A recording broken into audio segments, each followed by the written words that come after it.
السلام عليكم، ازيكم؟ عاملين ايه؟ يا رب تكونوا بألف خير. النهاردة ان شاء الله اول فيديو لينا عن التفصيل والخياطة. تمام. معاكم نور. هعلمكم في الفيديوهات اللي عندي ان شاء الله ازاي نفصل ونخيط ونعمل باترون، كل حاجة احنا عايزينها. تمام.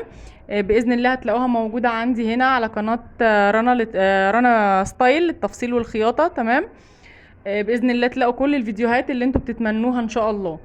اول فيديو معاكم النهارده باذن الله هيكون ازاي انا دلوقتي شغاله على ستاره. في عميله طالبه مني الستاره اللي انتوا شايفينها دي.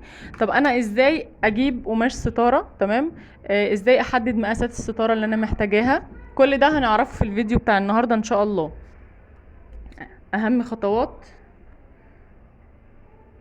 اختيار قماش وتفصيل الستاره. تمام. انا عاوزه الخطوات. تمام. اهم الخطوات: ازاي اعرف اختار نوع القماش، ازاي اعرف المقاسات اللي انا عايزاها، وازاي افصلها. تمام. كل ده ان شاء الله هيبقى معاكم فيديوهات متتاليه. التفصيل ده هيبقى في حلقه لوحده، في فيديو لوحده ان شاء الله. انما النهارده ازاي هنقول نختار القماش ازاي، وازاي نختار المقاسات ونحدد المقاسات بناء عن ايه. تمام. واحد: محتاجين ناخد مقاس الستارة اللي احنا عايزينها. تمام. مقاس الستارة. طب ماشي. انا هعرف المقاس ازاي؟ الماسورة اللي انا هركب عليها الستارة هبدأ ان انا اقيسها. انا طبعا هحطها فوق شباك، هحطها في طرقة، هحطها في بلكونة، مكان ما انا عايزة. هاخد مقاسات الستارة. خلاص. وليكن المقاسات اللي انا شغالة عليها 110 عرض، وطول 260 طول. تمام. طب انا اعمل ستارة زي كده مقاساتها هتبقى ايه يا نور؟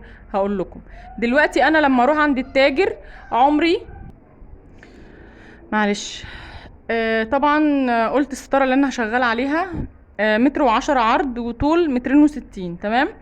طب انا هاخد المقاسات. تمام. ازاي بتاعت الستارة؟ عندي طبعا المتر اهو عندنا في كل بيت، هناخد منه بمقاسات الماسورة اللي هنبقى شغالين عليها. خلاص.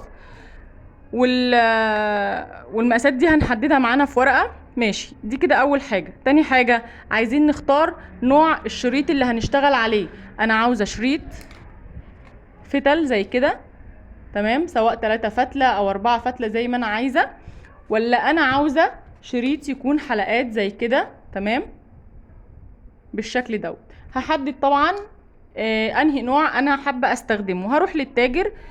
طبعا انا لما اروح للتاجر هنا في ناس عندها ضمير بتتقي ربنا، يعني فاللي هو ايه، هيقول لك مثلا ستاره زي دي لو رايحه له بمقاسات هيقول لك مثلا هتاخدي قد كده امتار. فاهمين؟ في ناس عايزه تبيع وخلاص، ممكن يقول لك ايه، خدي 5 متر.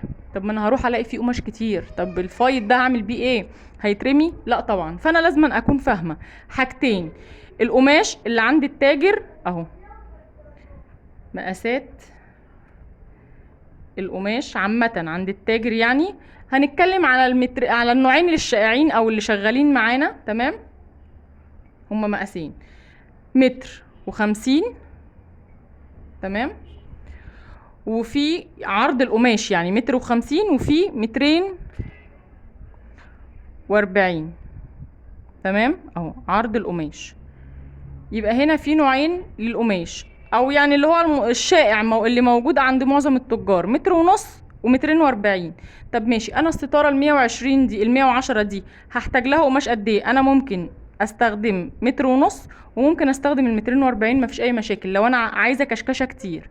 بس هي المقاس صغير اساسا، فانا هشتغل على المتر ونص. طيب انا دلوقتي هروح اقول له عايزه القماش اللي هو متر ونص، عايزه قطيفه مثلا زجزاج، عايزه قطيفه مشجر، عايزه مثلا حرير. تمام. وبنختار نوع القماش على حسب المكان اللي احنا هنحط فيه الستاره. يعني لو شباك مثلا وعايزين ندار الاضاءه فهنجيب قطيفه تقيل، هيبقى كويس. تمام. عايزين مثلا ديكور بس، ممكن نجيب حاجه شيفون، حاجه ستان، اي حاجه من الحاجات الخفيفه دي تبقى ايه داخلي لو احنا عايزينها لطرقه او كده. او لو احنا حابين مثلا عشان نظبط مثلا مع شكل فرش انتريه او كده ممكن برضو نجيب التقيل على حسب الرسمة اللي احنا عايزينها ومتواجدة في انهي نوع قماش. خلاص، يبقى احنا كده الستارة اللي احنا شغالين عليها المتر و10 هنجيب لها قماش متر و50. طيب انا عندي هنا الطول مترين وستين، هل هينفع اروح اقول للتاجر اقطع لي مترين وستين؟ لا، طب ما انا كده كده برضو في خياطات وفي تركيب شريط، كل ده هياخد مني مقاس في الستارة، يعني حاجة قماش من الستارة. طب انا هروح اقول له ايه وهو اساسا ما ينفعش اقول له هات مترين وستين؟ تمام. فانا عندي اختيارين، يا اما اجيب 3 الا ربع، تمام، او اجيب 3 متر صافي. خلاص، يعني انا عشان اعمل الستارة المترين وستين دي محتاجة اجيب لها قماش مقاس 3 الا ربع، تمام. ممكن يقطع لك 3 الا ربع، وفي تاجر يقول لك لا خدي يا الاتنين ونص يا 3 مقفولين كده، في ناس بتحب ترخم يعني. بس عامة لما هناخد ال3 متر برضو هتنفعنا عشان هتروح جزء منها في الخيوط في الخياطة يعني، وفي تركيب الشريط. خلاص، هو ده كان الفيديو بتاع النهارده، ازاي نجيب مقاس ستاره. وطبعا المقاسات دي اهي، المقاسين دول اهم، العرض والطول هنطبقهم على اي مقاسات احنا عايزينها. هنشيل ال120 ونحط المقاس اللي احنا عايزينه، ونشيل ال260 ونحط الطول اللي احنا عايزينه. تمام. نفس الخطوات اللي احنا قلناها في الفيديو هي نفس الخطوات اللي احنا هنعملها مع اي مقاسات ستاره احنا عايزين نشتغل فيها. تمام. وعندنا النوعين او المقاسات المنتشره في محلات القماش، تمام، للعرض بتاعهم، في عرض متر ونص وعرض مترين واربعين. خلاص، يا رب الفيديو بتاع النهارده يكون فيه شرح مبسط ليكم ان شاء الله، ويا رب بس تطلعوا منه كده، يعني انا اكون قدرت اوصل لكم المعلومه كويس. تمام. ما تنسوش تتابعوا صفحتي على الفيسبوك وعلى كل مواقع التواصل الاجتماعي بنفس الاسم، رنا ستايل للتفصيل والخياطة. وان شاء الله هتلاقوا فيه معايا فيديوهات هتنزل لتعليم رسم الباترون والقص والخياطة. تمام. وطبعا الفيديو اللي جاي ان شاء الله هيبقى فيه تفصيل الستارة الجميلة اللي انتوا شايفينها دي، وبعديها ان شاء الله في بقية الطقم، لان هي العميلة مش طالبة الستارة بس. فالخطوة اللي بعديها ان شاء الله هيكون فيديو لعمل بياضات للانتريه او للركنة، ازاي ناخد المقاسات برضو، وازاي نحدد نوع القماش، او لو احنا مثلا عايزين نعمل طقم مثلا يكون متوافق مع بعضه.